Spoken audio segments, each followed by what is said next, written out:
so that's what we're doing when we're waking up, when we're accessing presence, is we're taking fuel from the fire that's burning us, the suffering, the self-sabotage. And when we take away that fuel, that's enough. We just need to make a habit of taking away that fuel. Welcome to the Achieve Today podcast, where you will learn valuable insights, tips that work, and expert advice on how to overcome your limiting beliefs and progress towards achieving your goals, not tomorrow, not the next day, but today. My name is Gil McIff, and I am your host for this podcast episode, where we will be diving deep into presence and living in the now.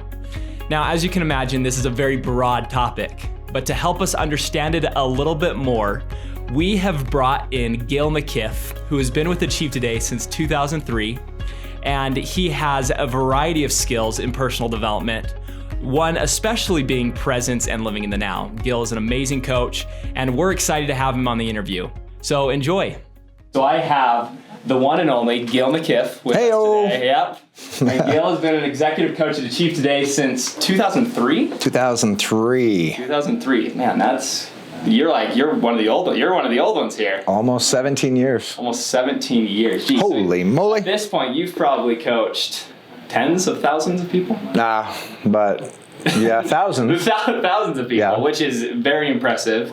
And Gil, one thing that I am continually impressed with you on is you come into the office every single day and you bring such a positivity and light, and I'm just amazed at how you can continue with that energy. And so talking about presence, and we'll just dive right into this, talking about presence and living in the now, do you believe that has contributed to your happiness and positivity over the years? Or have you naturally just always been that way? Yeah, both. Presence is consciousness reclaimed from the mind. So you are that consciousness. It's not like you have consciousness. You are consciousness. People that are more spiritual or religious might prefer to say soul or spirit, and that works too. You are the soul. You don't have a soul. You are the soul. And presence is that reclaimed from the mind. So when it's fused to the mind, then it's identified with all of your stories, and then you have your pleasure and pains, I like and I don't like, your goods and the bads. And this gives you a kind of a baseline attitude in life, a baseline personality. Your highs and lows averaged out, that's where you're going to be if you're mind identified. When you reclaim consciousness or soul back from the mind, that on a scale of 1 to 10, that what you are is a 10. So what altitude are you flying at? What kind of mood are you in? What's your attitude, right? That's your baseline. That's your average that you're identifying with the world as, or how you're being in the world. But again, that's conditioned. So as somebody would cultivate mindfulness or meditation practice, ultimately what they're doing is they're cultivating that reclamation of consciousness or soul from the mind. And so it's no longer a conditioned state. It's a natural state of joy. So anybody that's pursuing that is going to wake up to that authentic nature, and that authentic nature is much higher than whatever their average state is. Okay. So I've spent some time with that. It's a favorite subject, if you will. It's my passion. That's why I'm hosting the Spirituality Mastermind with Achieve Today. I think that's really what it's all about. I think spirituality and consciousness and awareness, that's the pinnacle of personal development. It just doesn't get better than that. Anybody that's pursuing goals or objectives in life, better relationships, better finances, better health, ultimately in that personal development path, they're going to come to that top of the ladder, that spirituality. I'm going to call it spirituality just because it's not religious. There's a big difference between religious and spirituality. But this spirituality is the science of the self with a capital S. And at some point, we're going to arrive there, because it's only there that we're going to find fulfillment and freedom, and genuine empowerment. And when I say fulfillment and freedom and empowerment, I do mean genuine fulfillment, freedom, and empowerment. Love, peace, and joy also. They're going to be found there in the authentic state. And when you're cut off from that, then you're chasing it. You're dependent on it. How do I get it? Where do I get it? What do I need to do to get it? And so many people are stuck in that because they're identified with, I'm not there. But that's because they're identified with that mind-body. So you can see that if you can reclaim that consciousness, that soul from the mind-body, you start realizing you're already there. And you've been chasing something out there that you can never get. You can get little samples of it. You can get little teasers, little pacifiers of it, but not the real deal. It comes from the inside out. Interesting. Long answer. Yeah, no, I love that. So is it something, man, that's fascinating. So is it something that can be explained, or like, how do you, when you're talking to students and you're talking to clients, how do you explain something that, because I feel like a lot of people, like you said, they have to reclaim it. They have to bring out what's already naturally there. Mm-hmm. Someone who hasn't even thought about this, or who's just getting into these personal development concepts, how do you explain it in a simple way that they understand and then that will motivate them to actually get there? There's a couple shockers. Those that believe in the soul or spirit would tend to say, I have a soul. Okay. And so for them, I'll say, no, you don't. And that's like, a shocker, kind of like a Tony Robbins F-bomb, right? Yeah. Whoa, what did you just say? Yeah. And with you don't have a soul, immediately followed up by you are the soul. Right, but what is that? So for them that have a little bit of a foundation, that's where I'm going to go. There's some people that don't believe in soul spirit at all. They're more into consciousness awareness. And so for anybody, we have to start breaking down what some of these words mean, because we make so many assumptions. The mind can't know what love is, right? That's why we have so many definitions for it. Right. But for those that are on the beginning of their journey, I like to say that you are what is no longer here at your funeral. Interesting. Yeah? Yeah. It kind of makes sense. Makes sense. So anybody that's been to a funeral knows, well, there's the body, but Gil's not here anymore, right? And they would say Gil died, but no, that's an assumption that we make.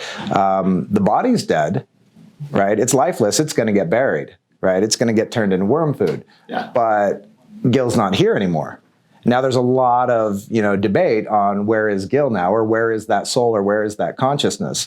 But the fact is that's what you are, and you are that right now, and it's not the body and it's not the mind. So immediately we have the client starting to go, that makes sense. Yeah. I want to know more. Yeah. And so if they're open and receptive, then we start unpacking some of these things, like what is that? And it doesn't really matter what you name it. We just need to be able to point to it in the beginning to say that's what you are, and that's where you're going to find fulfillment, freedom, empowerment, love, peace, and joy. Not in believing in it, but in realizing it, in having direct perception, in knowing.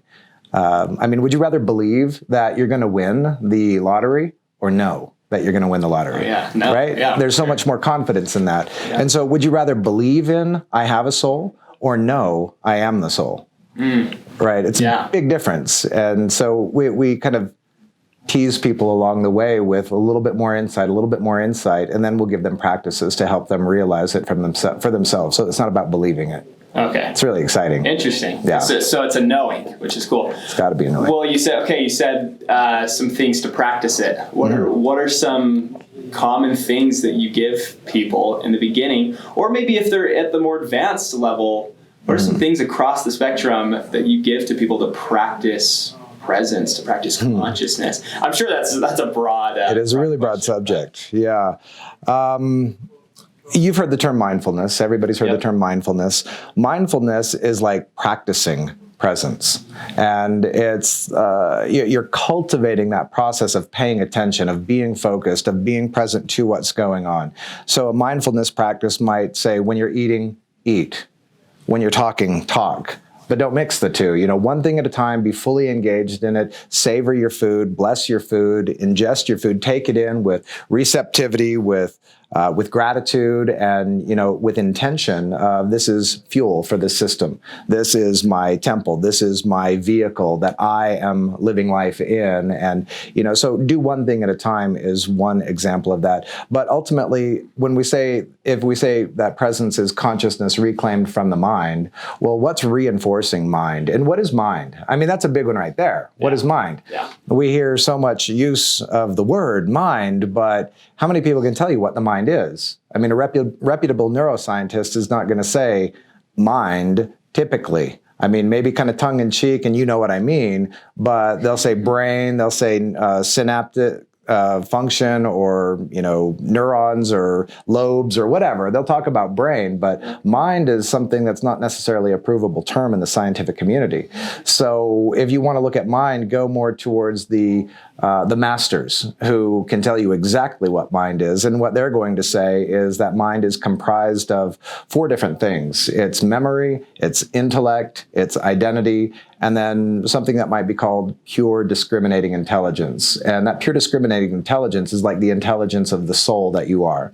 So you add that to the memories and the intellect and the identity, and that intelligence is what animates it and sustains it. And so collectively, all of that together is kind of like your story, right? Your identity, right? My memories, my everything that I've learned, and I'll put all that together, we can say mind. So when we reclaim consciousness from the mind, how is that naturally cultivated?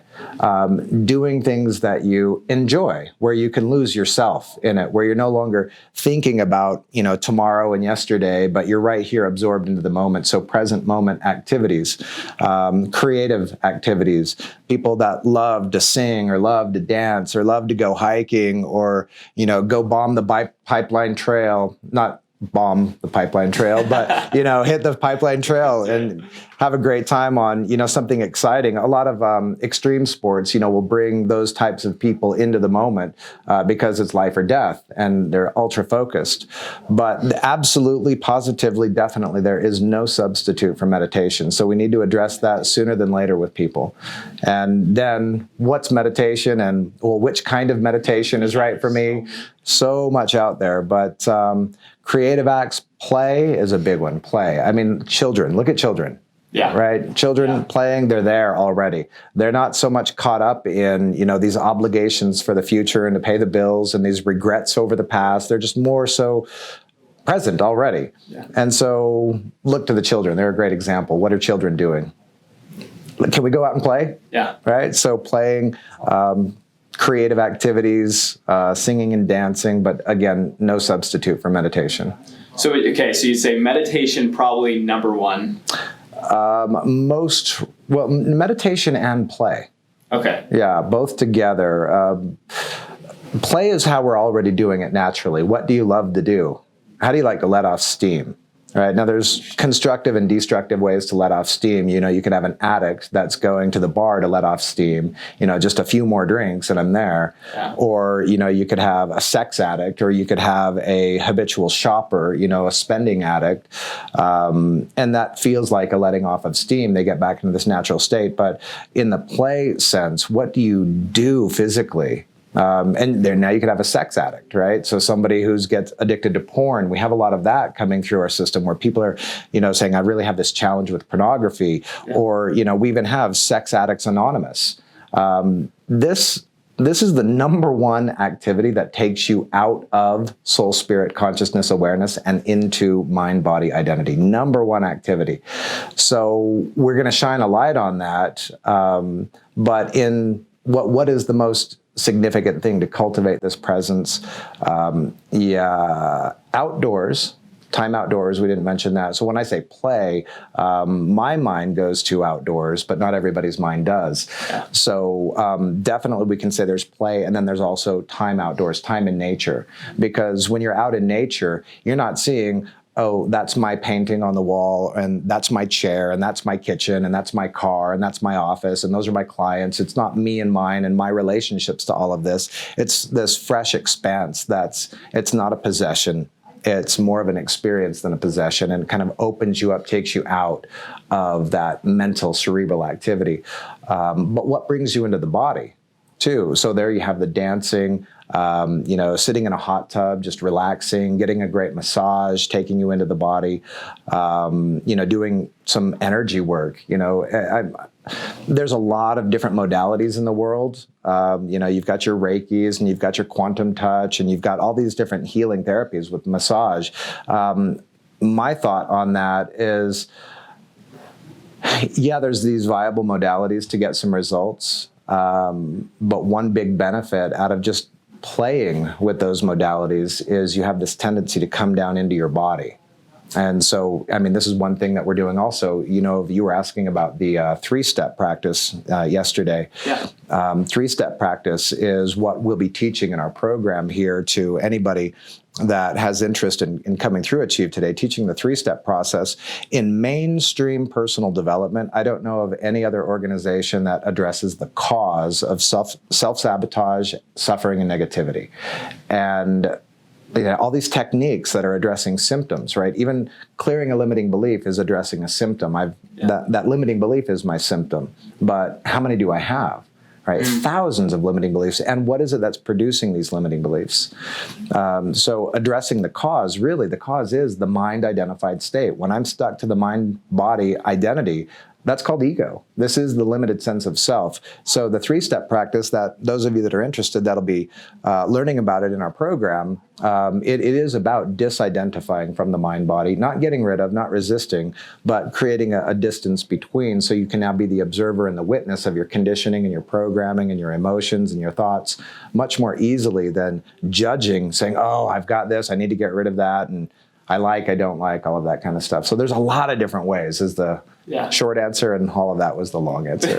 No, I appreciate it. That helps a lot. Well, and in emotions like anger and frustration and things like that, would you say that's ego? Is that ego in the sense of...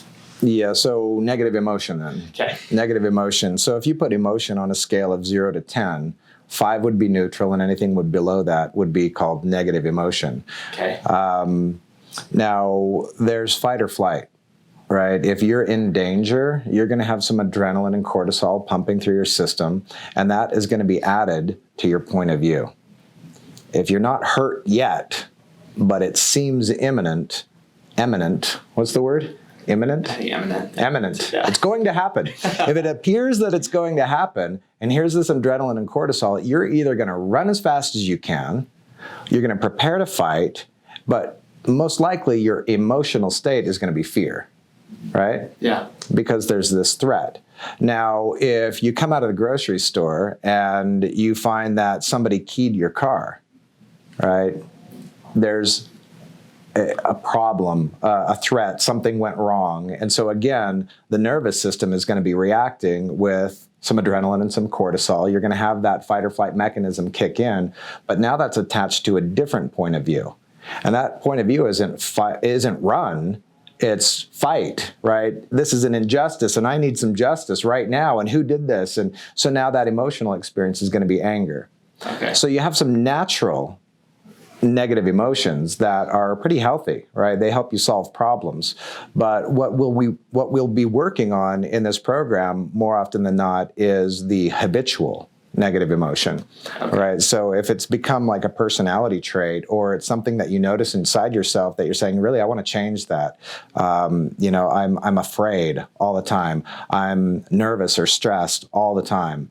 I'm angry all the time, right? My family is telling me, and I recognize it. It's destroying my relationships. It's interfering with my job, whatever. I'm not at peace. All right. Well, then, we want to do some work with that. So there's healthy and unhealthy aspects of negative emotion, and we never, ever, ever want to get rid of it, right? As if you're broken. Right? You're not broken. If you've got fight or flight mechanisms that are being triggered, that's very healthy, because if you are in danger, if your life is on the line, thank goodness for that, because that's going to give a little extra oomph to your muscular ability, right? Your ability to get away or fight or whatever is necessary. But the habitual side, this is not necessary. We'd call it suffering. Habitual negative emotion would be suffering. Feeling less than what you would choose to be feeling would be called suffering. And it's purely optional, but it's so justified. Well, of course I should be angry. Look what happened. He insulted me. I'm going to be angry about that, right? So now I'm like obligated to being angry. And the way we unpack that is we start looking at it and saying, look, does this anger feel good? No. Did you wake up this morning and say, today is a great day to get angry about something? I need something. So you didn't actually choose to get angry, and it doesn't feel good. And this anger isn't changing what you're angry about. And when we objectify it like that, and we start dissociating from it and looking at it, we have a choice. And so this is like waking up from the mind-identified state, waking up from, conditioned reaction that's unconscious to conscious choice, right? I can choose. And intelligence is when you can change by realizing the outcome in advance. So emotional intelligence would be when you can change your emotions by realizing the outcome in advance. And everybody that knows law of attraction knows what you think, what you feel is what you're attracting, especially if it's habitual. Right? It's electromagnetic energy. You're attracting this to you. So if you're feeling less than what you would choose to be feeling, you're also feeding less than what you would choose to be feeding. And that's called self-sabotage. So there's a way out. And that's what's so exciting about what we do here is we show people how to get out of that, not by getting rid of it, because it itself is resistance. A negative emotion is resisting something, right? Yeah. And so if it's there, and you start resisting that, you're resisting resistance. And now it's like two wrongs are going to... equal right? Right? Two wrongs don't create a right, and resisting resistance doesn't create clearing. But that's the go-to thought for a lot of people. It's kind of a obvious solution. I have to get rid of it. I don't like it. It's bad. Yeah. But that's a mental position, good or bad, right or wrong, pleasure or pain, success or failure. I like it, I don't like it. One man's trash is another man's treasure, right? It's all perspective, but that's conditioned. So to rise above the conditioning is to disidentify from the mind and start cultivating this awakening to, I am the awareness, I am the consciousness, I am the soul, I am the spirit. I am ultimately independent of the mind and body, and I can change my mind. I can change my body. I can change my mood. I can change my emotions. I can change my thoughts. What is the I? Believing in it is a trap because we assume we know. Because it's true. Yeah, I am the soul. But believing in it tends to keep us away from knowing it because believing is in the mind. And we're right. So why would we ever question it? It's true and I'm right and I believe that. You don't need to tell me anything more about the soul. I already know. Yeah. But knowing is direct perception. So when we can start distancing ourselves from the mind body, from the emotional thought spectrum and being the witness of it, we realize there's an intelligence that we have that's infinitely greater than the intelligence of the mind body. And that's why I'm saying that's where we're going to find the genuine fulfillment and freedom and empowerment, because it is already there and you don't know it. Right? People are not living it. Anybody that's chasing it in the future and, I need to accomplish something. I need to figure out what my life purpose is and then go do it. And then I'll be fulfilled. Right? They're not identified with that right here, right now. So presence and mindfulness and play and, these types of practices help people wake up to the realization of what's always been there. It's not an accomplishment. You can't get there. You start to realize, oh, that's mind, and this is the self. Wow. I am that. Yeah. Cool stuff. So that's where it comes full circle, right? Where presence is really, would you say, probably the first step in managing, or I guess, taking control of your emotions, being able to identify that mind-body and true change. Is that presence where it starts, or cultivating presence leads to that empowerment? Yeah, because you're not going to go from not present to present. I mean, it's possible, but I like Eckhart Tolle. He says, the moment you realize you're not present, you are. Oh, and I like that. But then what happens? I'm not present. Then we judge it and lose presence again. But to stay there, just witnessing that I'm not present over and over again, witnessing it. Too often, the people out there, the clients that I'll work with, will say something to the effect of, well, now that I'm witnessing it, how do I get rid of it? Right? And it's the first. if you take away fuel from the fire, you don't need to put the fire out.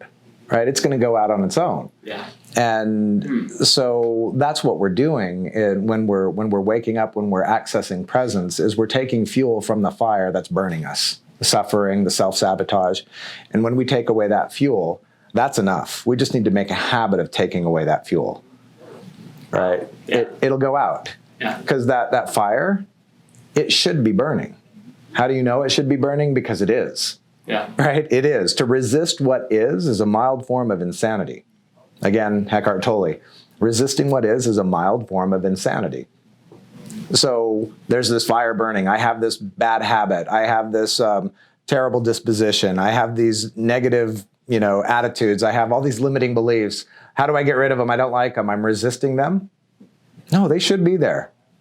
There's a reason that they're there, and they're there serving a purpose, right? Something is burning, right? When it burns out, you're done. And it's going to continue to burn if you keep adding fuel to it. And here's the great, eye-opener is that resisting it is adding fuel to it. Yeah. So you're trying to get rid of it. You're trying to put the fire out with a squirt gun of gasoline, right? Yeah. I want it to go out. You're just adding fuel to it. The best case scenario that's going to happen when you are using a clearing technique or your intention is to get rid of the problem, if you're coming at the solution with resistance. So whatever technique you're using, you've got your Ho'oponoponos, your NLPs, your EFTs, whatever technique you're using, if you're using that technique from a stance of resistance, your best case scenario is temporary relief. Best case scenario. So because it was a great technique, it worked. Right. Now I feel better. And an amateur coach is going to say, yeah, we just cleared your limiting belief. Well, you cleared the symptoms of it. Yeah. Right? There's a lot more to it than that. But when you're reclaiming consciousness from the mind, if you're successful at that, you don't need to clear any blocks. You don't need to clear any limiting beliefs. You're free. Right? Now, all of these blocks and limiting beliefs are like reading a book that's teaching you something. It's like, oh, that has a value for me, rather than, oh, that's my problem. What's the message here? What's the purpose of a symptom? Whether it's physical or mental or emotional, a symptom says place attention here. So we place attention there, and then what? We kind of assess, we realize, we notice what's going on. Balance or imbalance, opportunity. Great quote, I don't know who it's attributed to, but it says, the weak mind perceives a problem, the mediocre mind perceives a challenge, and the strong mind perceives an opportunity. So we have all three minds. When we're seeing a problem in our life, we're seeing from weak mind, disempowered, conditioning, and, just there's no presence there. Yeah. When we're perceiving from presence or strong mind, as it's indicating in the quote, when we're perceiving from that place, we see things as they are, and we notice the value, right? And so value is kind of a neutral word, right? What's the value of green? What's the value of 57 degrees, right? It's got a significance to it. We notice the value of the problem, air quotes on problem, and we see that it's a gift. If we're in some way suffering, it's because of a lack of presence to that. We bring the presence to that, we receive the message, we receive the lesson, and we no longer fight it. We turn a liability into an asset. And how much time are you going to spend analyzing your asset in contrast to analyzing your liability, right? Your liabilities are going to push so many more buttons than your assets are, right? And so in a lesson, saving it's just like adding another drop to the intellect. Oh, that. Or it's putting balance to imbalance. Once the balance is there, it doesn't stand out so much anymore. When there's an imbalance, it stands out and it draws our attention to it. And when it does, the ego says, get rid of it. I don't like it. I shouldn't be here. Yeah. But yeah, we can go There's on. There's a lot to it. Oh my gosh. I wish we had more time. Yeah. Well, cool. Well, that was obviously just touching the surface for presence, for living in the now. Gil McIff is the master of it. I get to hear him on the phone almost every day, talking to students. He knows what he's talking about and can get you to a place of joy, love, those positive emotions that we all want to be feeling and strive to feel. That concludes the interview. Thank you for joining today, and we hope to see you next week. If you'd like to learn more about Gil, then go on to achievetoday.com/coaches, where you can learn about him, some of the background that he has, and some of the things that he's really, really good at in the personal development world. If you'd like to possibly have Gil as a coach, go to achievetoday.com, where you can sign up for a free 45-minute consultation where an expert will give you a call, coach you through some things in your life, help you clarify some of your goals and some of the things that you're trying to accomplish, and possibly pair you up with someone who could really take you to the next level and work with you on more of a long-term basis. So we hope you've enjoyed the show. Again, tune in next week, and thanks for joining.